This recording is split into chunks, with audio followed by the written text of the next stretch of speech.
보실 말씀은 마태복음 5장 14절입니다.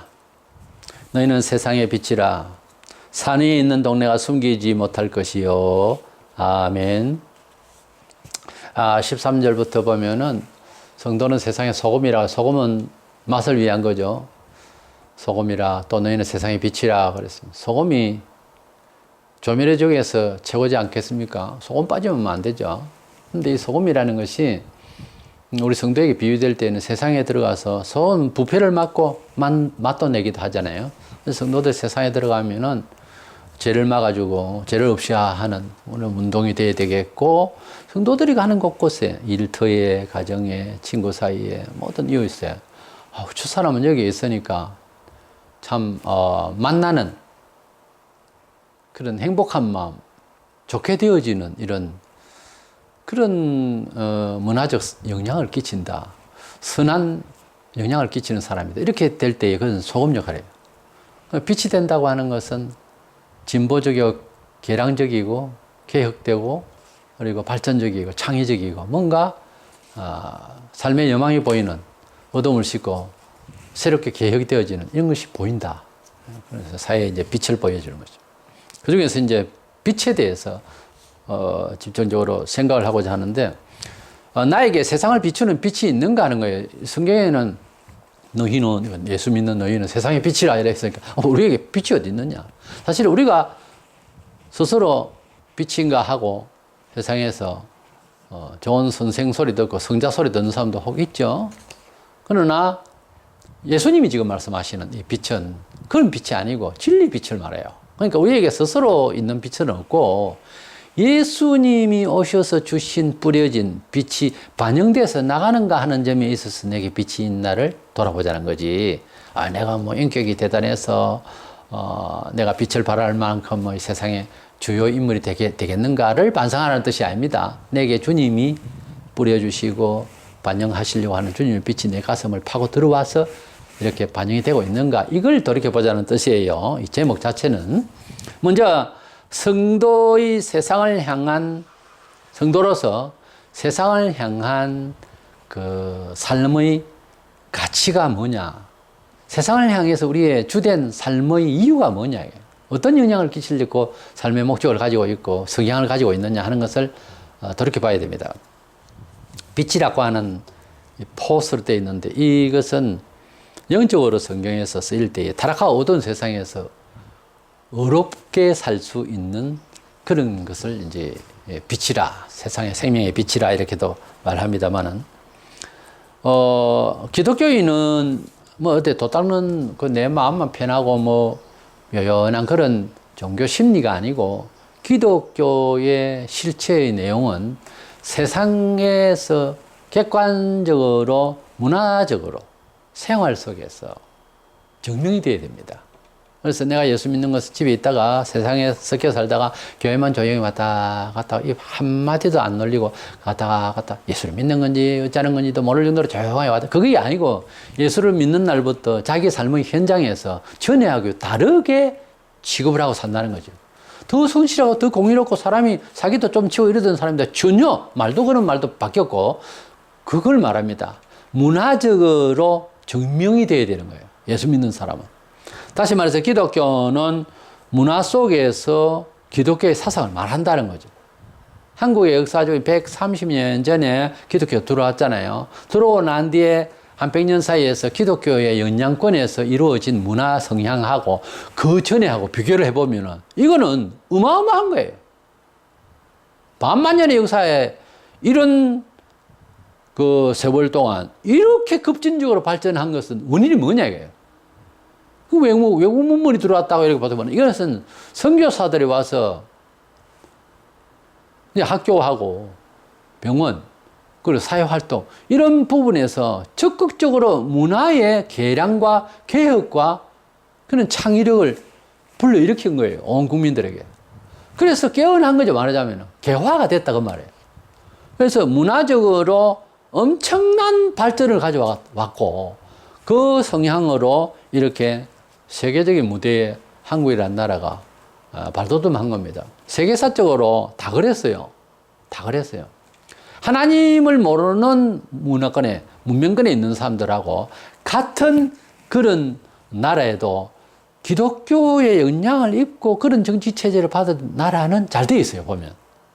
같은 땅이라도 어떤 기퉁이에 세계에서 그런 나라가 있어요. 하나님의 영향을 받은 그런 정치 체제와 그런 삶의 양식으로 살아난 나라는 어떤 세월이 지나가고 나는데 엄청난 발전을 가져오는 거예요. 이런 것을 우리는 역사 속에서 얼마든지 볼 수가 있는 겁니다. 그런데 오늘날 우리 한국 사회는 기독교가 끼친 영향이 대단하다는 것을 불신자들도 알아요. 그런데 어쩌다가 이렇게 교회가 사회가 걱정할 만큼 죄를 짓고 분쟁이 일어나고 난리를 치느냐 하는 거예요. 이렇게 돼버리면은 사회를 빛으로 인도할 교회가 어두운 역할을 해버리면은 거기에는 이제 어떤 문제가 있냐면 불신자들은 어차피 뭐 구원받는 거에 대해 잘 몰라요. 그러니까 비판하기를 좋아하거든. 특별히 기독교는 죄를 없이 하는 것이라고 했기 때문에 회개하라 했고 이랬기 때문에 그런 놈이 잘못하면은 너나 잘하세요 이러면서 그냥 뭐 비판하기 좋아하거든요. 자기 못난 줄은 모르고. 그래서 그것을 교회가 뭔 크게 잘못하고 사기를 치고 돈을 좋아해서 뭐 일어난 일이라든 이런 사건이 벌어지면은 불신자가 그것을 알게 되고 이러면은 그 다음에는 우리가 참 실수를 했습니다. 이런 정도의 말로 가지고는 회복이 안 돼요. 비난하기 좋아하는 사람들이라서. 그리고 교회 자체도 그 정도로 가지고서는 회개했다고 볼 수가 없어요. 그러니까 계속 제가 물려가는 거예요. 지금 수십 년째 한국교회가 지금 문제를 일으키고 있습니다. 왜요? 확실한 권징이, 확실한 회개가 불신자들도 깜짝 놀랄 만큼 반성이 안 돼 있기 때문에 그런 거예요. 계속 하는 거예요. 예수를 잘못 믿으면 어떤 일이 벌어지고 하나님을 잘못 믿으면 어떤 문제를 야기하나 하면은 마태복음 23장 13절에 보면 화에 있을진저 외식하는 서기관들과 바리새인들이여 너희는 천국 문을 사람들 앞에서 닫고 너희도 들어가지 않고 들어가려고 하는 자도 들어가지 못하게 하는도다. 바리새인들, 서기관들 이런 사람들은 하나님 말씀을 전문적으로 연구하는 사람, 종교 지도자죠. 교사들. 이런 사람들이 하나님을 믿기를 완전 외식적으로, 그러니까 종교적으로 신령하게 하나님 앞에 진짜로 믿는 것이 아니고 완전 직업적으로 이렇게 믿다가 보니까 그 조직 속에서 자기 생활만 하려고 하는 종교인이 되다 보니까 소위 말하면 종교인이 되다 보니까 메시아가 와서 구원을 받게 이렇게 문을 열게 됐는데 이것마저도 자꾸 닫고 있는 거예요. 그러니까 자기도 천국 못 가고 믿으려고 하는 사람들도 못 믿게 하고 있더라. 그 말이에요. 오늘 이 마지막 시대에 목사가 천국을 가야 되겠고 목사의 말을 설교를 듣고 교회 생활을 하는 있는 사람들도 다 천국을 가야 되겠는데 목사 자신이 이상한 소리로 사상을 바꿔가지고서 다른 소리를 해버리면은 이단적인 말을 해버리면 거기에 있는 사람 전문성이 없는 평교인들은 밥 먹고 사는데 바쁜데 언제 신앙 연구를 합니까? 이런 사람들이 우리 목사님일까 하고 따르는 거죠. 그진. 그러다 보니까 다 죽는 거예요, 같이. 그게 저 혼자의 비관적인 비평이 아니고 비판이 아니고 에서부터 사빌라 에베소서 문화교회 쭉 계시록 2장에서 3장 아시아 7교회를 보세요. 교회 전체가 문제가 생기는 거예요. 교회 지도자 한 사람 때문에. 예수님 당시에 백성들이 가만히 살펴보면 어리석어요. 백성들이 많이 어리석다고. 그러니까 종교 지도자들만 의인인 것 같이. 그러니까 타락했고 예수님 바라보실 때는 맹인이었어요. 종교 지도자는 주님이 보실 때는 맹인이 맹인을 인도한다고 그랬어요. 그렇게 죄를 짓고 그렇게 외식적이고 하는 이 사람이 이스라엘 전체를 다스리고 있으니까 어떻게 되겠냐 이게. 그렇게 다 70년경에 예루살렘 성이 무너질 때까지 아니요 하고 들고 일어난 사람이 없었다 이거야. 그래 많은 사람들이 다 죽은 거예요. 110만 명이라는 사람이 불에 타 죽었어요. 약 10만 명은 사로잡히고 나머지는 도망가. 끝까지 지도자급에 있는 사람들 300명은 마사다라고 하는 그런 산에서 진을 치고 살다가 결국은 한 3년 버티다가 자기라고 말했습니다. 우리가 종교에 대해서 뭐 타 종교도 마찬가지입니다만 종교는 기본적으로 어떤 종교든지 약간의 그 양심적인 문제를 건드리잖아요. 그게 마비되고 솔직하지 않아하고 자꾸 그러면 조직 속에서 살아남기 위해서 정치하고 이러면요. 타락하기 시작하면 종교가 타락하면 그 사회가 마비됩니다. 원래. 한 집안에도 신앙생활 똑바로 하는 사람이 한 사람은 있어야 돼요. 미워하거나 뭐 핍박을 받아도 끝까지 잘 지키고 있어야 돼요. 그래야지 다 비슷하게 타락해버리면 안 된다니까요. 한 가족이 네 명 중에서 어린이라도 좋습니다. 하나라도 돈독한 사람이라도 하나 있어야 되는 거예요. 배려를 하세요. 그 사람은 열심히 기도하려고 하면 기도하도록 밀어주고 하세요. 본인은 게을더라도. 그래라도 해야 이게 지켜지지. 이게 다 같이 그냥 뭐 타락해버리면 이건 안 되는 거예요. 집구숙도 안 되고 교회도 안 되고 그거는 정상이 아닌 거예요. 그래서 신앙이 잘못되면은 이렇게 천국을 들어갈 수 있고 은혜를 받아야 할 사람마저도 마비된다는 거지. 이런 일이 야기되니까 너무 조심스럽다는 거지. 교회가 세상을 향해서 소망을 하늘에 둘 수 있는 그런 동기부여를 하는 단체이고 그런 교인이어야 되는데 이 정체성이 무너지면요. 천국을 갈 수 있는 사람들마저 이게 기회가 없어지는 이런 무서운 일이 발생하니까 교회가 세상을 향해서 어떤 존재인가 하는 정체감을 살려놔야 됩니다. 그 다음에 두 번째로는 성도의 옳은 삶은 이렇게 성도가 하나님 뜻대로 살고 하나님 뜻대로 산다고 하는 것은 신앙생활을 잘 하는데 그 신앙생활은 사회 속에서 표현이 되어져야 되는 거예요.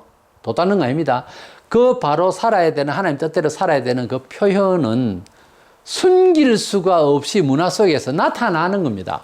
그러니까 내가 잘 믿는데 잘 믿는 행색이 사회인들에게 전혀 모른다. 표현이 안 된다. 그거는 잘 믿는 거 아니에요. 혼자 잘 믿겠지. 그건 믿음이 아니에요. 정상이 아닙니다. 성도의 살면 교회 안에서 예배 잘하고 잘 믿는 그거 아니에요. 성도를 평가하는 게 목사가 평가 아닙니다. 사회인이 평가해야 돼요. 어떻게 보면. 사회적으로 볼 때 저 사람은 달라졌네. 저 사람 예수 잘 믿었다 야. 건졌네. 저 사람은 예수 믿고 술 주정뱅이고 저 사람 노름쟁이고 저 사람은 사기꾼이 있는데 완전 사람이 달라졌는데 사회가 그 사람을 평가해 줘야 돼요. 어떻게 보면. 근데 목사에게 이해받으려고 하죠. 집사님 같이 잘 믿는 사람 없습니다. 정말 집사님 너무 훌륭하세요. 그러면, 아이고, 목사님 고맙습니다. 그렇지만 저 부끄러워요. 너무 그러지 마세요. 저는 잘 못 믿습니다. 아닙니다. 그러면서 교양적으로 대하겠죠. 잘 아세요. 목사는 당신이 한 말대로 잘 못 믿어서 격려하고 있습니다. 진짜 잘 믿는 사람은 잘 말 안 해요. 말 잘 안 하는데 화려하게 그렇게 말 안 합니다. 세상 일을 가만히 봐보세요. 부자들이 옷 잘 입고 다닌다. 아니에요. 부자들이요. 오히려 덜덜하게 아무렇게나 옷 입고 다녀요. 자세히 봐보세요. 정말 부자는 그렇게 갖추질 않아요. 왜? 자기 능력이 있으니까. 근데 어중한 사람이 있는 척 하려고 하고 된장녀가 되는 거예요. 우리가 교회에서도 정말 일 열심히 하고 있는 사람은 말도 못 펼칠 정도로 너무 충성스러운 사람은 목사님 수고하십니다 이래 말하기조차도 미안할 정도로 잘하는 사람이 있어요. 그런데 말로서 막 바르죠. 그러면 잘 아세요. 눈치챘어요. 이제부터는 그렇게 아세요. 내가 잘 못 믿고 있구나. 오죽해서 목사님이 나를 격려한다고 어린애 취급하고 저렇게 설탕 바르는 소리 하는구나. 이렇게 하시면 됩니다. 믿음이 좋다면서 세인들로부터 욕을 듣고 세상 법칙에 끌려가고 거짓말입니다. 그 믿음은. 그 믿음 아니에요. 집사를 세울 때에도 사도행전 6장 3절에 보면 형제들아 너희 가운데서 성령과 지혜가 충만하여 칭찬받는 사람 7을 택하라. 우리가 이 일을 그들에게 맡기고 그랬습니다. 처음에 초대교회에 그러니까 교회가 시작될 때 사도행전에 사도들이 집사를 만들었어요. 근데 집사를 세울 때 기준이 있었어요. 성령이 충만하고 믿음 좋아야죠. 그러나 인간적인 입장에서 관계 속에서 칭찬받는 사람을 택했어요. 기도 생활을 많이 하고 이렇게 하는데도, 물어보면 사회에서는, 저 사람 너무 돈독하고 자기 혼자만 잘 믿는 척하고, 협조도 안 하고, 게으르고, 지일밖에 모르고, 그러고 회사에서 그냥 가버리고, 쓰레기도 안 준다. 그래요. 잘 믿는 겁니까? 잘 못 믿는 겁니다. 잘 믿는 사람은 어떤 사람인가? 교회에도 충실히 왔다 갔다 하고 교회를 잘 하면서도 사회에서도 덕망이 있어야 되는 거예요. 아무렴 교회에 직분을 가진 사람이 사회에 나가서 내가 누굽니다, 어느 교회 집사입니다 이러려면은 집사라고 하는 말이 맞겠다. 저 사람 얼마나 성실하고 좋은데 이렇게 돼야 됩니까? 저런 인간의 교회 집사가 그래 교회가 형편없지 이렇게 돼야 되겠습니까? 초대교회 성도들이 지금보다 더 힘든 시기에 살았지 않겠어요? 처음에 예수를 죽이고 그리고 사도들을 죽이려고 그러고 얼마나 핍박이 무서웠어요. 유대인들 틈에 그것도. 유대인들이 연구의 대상이 되는데 유대인들은 죽일 대상이 돼 있었어요. 기독교인. 그래서 로마체에서 그 틈바구니에서 예수를 믿는다는 것은 굉장히 어려운 상황이에요. 그런 상황에서 한 가지 뭔 덕을 가졌나 하면은 착함. 사회에서도 착하게 살아간다고 하는 거. 너무너무 힘든 거예요, 그때는. 예. 너무너무 힘든. 사람이 악해지고 사회가 복잡해지고 아주 혼탁해지면은 혼자서 정의롭고 바르게 살기가 더 어렵죠. 그런데 최악의 시대적 상황에서 기독교인이 되고 난 뒤에 그 사람들은 그런 문화 속에 살지 않고 사기치고 외식하고 이런 속에 살지 않고 정직하고 착하게 살았던 거예요. 아주 초대 신자들이요. 그렇게 훌륭할 수가 없어요. 그런 와중에서 인물들을 택했다는 거죠. 로마 14장 18절에 보면 이로써 그리스도를 섬기는 자는 하나님을 기쁘시게 하며 사람에게도 칭찬을 받느니라 그랬어요. 우리 그리스도인이 우리를 돌이켜 보면서 나의 실생활에 나의 신앙 이력의 족적이 어쨌는지 냉정하게 반성할 필요가 있다고 생각합니다. 교회에서 인정받고 목사님이 뭐 칭찬해 준다 하고 칭찬은 원래 더 잘하라고 하는 소리인지 모릅니다. 칭찬 많이 받을 때 조심하세요. 격려하고 있는 것이 거의 8, 90%입니다. 8, 9번은 격려한다고 하는 소리입니다. 되게 잘 믿으면 말 안 해도 알아요. 눈빛만 보고도. 눈물이 날 정도는 말은 필요 없잖아요. 말이 필요 없고 표현이 넘칠 때는 어째요? 눈물과 입을 쫙 벌리거나 눈이 커지거나 그렇잖아요. 우리가 진정성이 많을수록 그렇게 말이 많이 필요 없어요. 진정성이 많이 제일수록 더 진정할수록 그렇게 많은 화려한 표현이 필요 없어요. 우리 주님께서 우리에게 세상의 빛이라 할 때는요, 이게 빛이 숨길 수 있어요, 빛을? 이렇게 다 가둘 수가 없잖아요. 빛은 환하게 하기 위해서인데. 너희가 세상의 빛이라고 할 때는 숨길 수 있는 빛이라고 하는 것은 없잖아요. 논리적으로 안 맞잖아요. 교인이 세상의 빛이라고 할 때는 나가면 무조건 하고 빛대야 되는 거죠. 근데 착하다 소리도 못 듣고 공의롭다, 성실하다 소리도 못 들으면 내 속에 주님의 빛이 없다는 거지. 빛이 발하지를 않다는 거지. 안 그러면 주님은 계신데 컵을 가지고 딱 덮어가지고 빛이 안 나게 했던 둘 중에 한 가지예요. 그래서 오늘 주제가 내게 세상을 비출 수 있는 빛이 있는가 입니다. 내가 교인이라 하는 건 사실이고 교회를 다니고 직분이 있고 수십 년이 되고 수년이 됐는데 내가 세상을 향하여 빛이라고 하신 주님이 내게 빛이 있는가를 돌아봐야 될 것 아닙니까? 내가 세상에 빛인가를 알려면은 그것은 실생활 속에서 평가를 받을 때 교회에서 말고 세상에서 그대는 정말 우리가 딸을 귀한 분이다 라고 하는 평가를 받았느냐고요. 세상으로부터. 뭐 일일이 다 세상에 유익한 것을 주어가지고서 저 사람 대단하다 그것만 아니라 인격적으로 종교에 있는데도 그것이 사회 속에서 문화생활에서 정의롭고 성실하고 정말 건전하고 이런 태도 저런 태도를 통해서 칭찬받고 있느냐 이 말이에요. 비록 세상에서 미움을 받고 하는 것도 핍박 가운데 종교 사상 때문에 핍박받는 것은 그 칭찬하고 문제가 다릅니다. 그는 교회에서는 인정해 주지만 세상에는 인정 안 해주는 부분이니까요. 그거 말고 실생활, 문화생활 속에서 게을르고 일 잘못하고 용서 못하고 바라 안 살고 불법 행하고 불성실하고 예사라하고 그러면서 장사하고 그러면서 사업하고 그래가 욕 들으면은 그건 잘 믿는 거 아니다 그 말이에요. 그래서 우리는 세상 사람들이 바라볼 때 장로님이 목사입니까? 예. 집사입니까? 그게 아니고 장로가 뭔지도 모르고 권사가 뭔지도 모릅니다. 세상은 사실은. 근데 교인은 알잖아요. 그만큼 직분을 가질수록 책임이 있잖아요.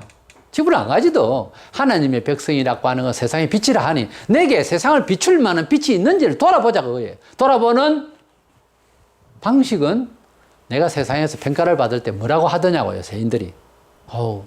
목사님 같다고 장로님 같다고 이런 소리를 들으면은 그 실생활에서 느낀 바가 있어서 불신자들이 그렇게 평가해 줄 것 아닙니까? 보통 흉악한 사람 아닌다면은 선한 영향력을 끼치는데 칭찬 안 할 수가 있습니까? 그래서 우리가 비록 부족하고 세상에 실수도 할 수 있고 하지만은 살아가는 태도에 반성하는 태도와 노력하는 것, 행실들이 칭찬을 받아야 되는 거예요. 기독교인들이. 그래서 세상에 선한 영향력을 끼쳐서 우리가 세상에서 어두워가는 세상, 구석구석 어두운 세상에서 정말 작은 빛이 되어서 주님의 빛을 발산하는 겁니다. 정말 주님의 빛을 작게나마 얼마만큼이라도 빛을 발휘해서 주님의 빛을 발휘하면요, 세상에 평화가 오고 세상에 평강이 오고 행복이 오고 생명력이 오고 창의력이 생기고 지혜가 임하고 은총이 임합니다. 나를 통해서 내가 가는 곳, 내가 앉은 자리에, 내가 소속되어 있는 곳에서 단지 예수 믿는다는 이 맹목만 아니라 나를 통하여 선한 영향력을 끼쳐서 사람들이 바라볼 수 있고 선망의 대상이 되고 칭찬할 수 있는 좋은 사람으로 사는지 그것만 생각하면 내게 빛이 있나 없나를 알 수 있어요. 도저히 그런 일이 없었습니까? 세상 욕심내다가 감옥에 들어갔습니까? 전도하지 마세요. 나서지 마세요, 제발. 세상에 뭐 남의 거 훔치다 걸렸습니까? 그냥 교회 열심히 다니고 주님이 허락하시는 그 시간까지는 눈물 흘리며 회개하고 조용하세요. 떠들지 마세요, 다니면서. 한 번 죄를 짓고 나면, 그래서 세상에 악한 일을 행하고 나면 아는 사람들한테는요, 도저히 전도가 안 믿깁니다. 세상 사람들 수준이 자기들도 그래 안 되면서도요, 종교인은 인격적이고 도덕적으로 참 덕망이 높다 이렇게 생각합니다. 그걸 깨버리면 전도 안 됩니다. 나가지 마세요. 그딴 식으로 해가지고 살면서. 빛은 무슨 빛, 어두움의 영이지. 그러니까 구원받고 어떤 사람은요 평생 구원만 받지 몸으로는 평생 고생하다 죽을 놈도 있다고 그래서 성경에. 참 하나님의 역사를 너무 예사로 생각하는데 자고 깨고 그냥 뭐 다 된 마냥 예배당에만 갔다 오면 다 된 양 아닙니다. 아무나 하는 게 아니에요. 증거를. 이래서 세상에 빛된 자가 되라 하니까는 괜히 어깨 그냥 올리면서 나 세상의 빛이다. 먼 빛, 빛된 생활을 하세요. 빛된 생활 그리 쉽지 않습니다. 하나님 뜻대로 열심히 살다 보면 선한 영향을 끼치고요. 하다못해 봉사도 잘하고 일단은 먼저 정직하게 살고 열성 있게 살고요. 감사하며 살고 자랑하는 데를 항상 내려앉고 뒤에 비켜 서고요. 이렇게만 하면 세인들이 바라보면 나는 교회에 대해서 나쁘게 생각했는데 나쁜 사람은 많던데 이 사람을 보니까 예수가 좋은 사람 맞는가 보다. 이렇게 된다고요. 착한 사람이 돼야 직분을 받아야지. 세상에서 욕을 들어가면서 그런 사람이 교회 직분을 받으면 안 됩니다. 교회를 위해서 그런 직분자 내놓으세요. 내려놔야 됩니다. 그거. 깜짝도 못하면서 무슨 직분을 가지고 돈을 주고 사는 사람이 없나. 이러니 교회가 엉망이 되는 거죠. 아무쪼록 세상에서 작은 불씨라도 되어서 어두운 곳으로 밝힐 수 있는 저와 되시기를 주의 이름으로 권면합니다.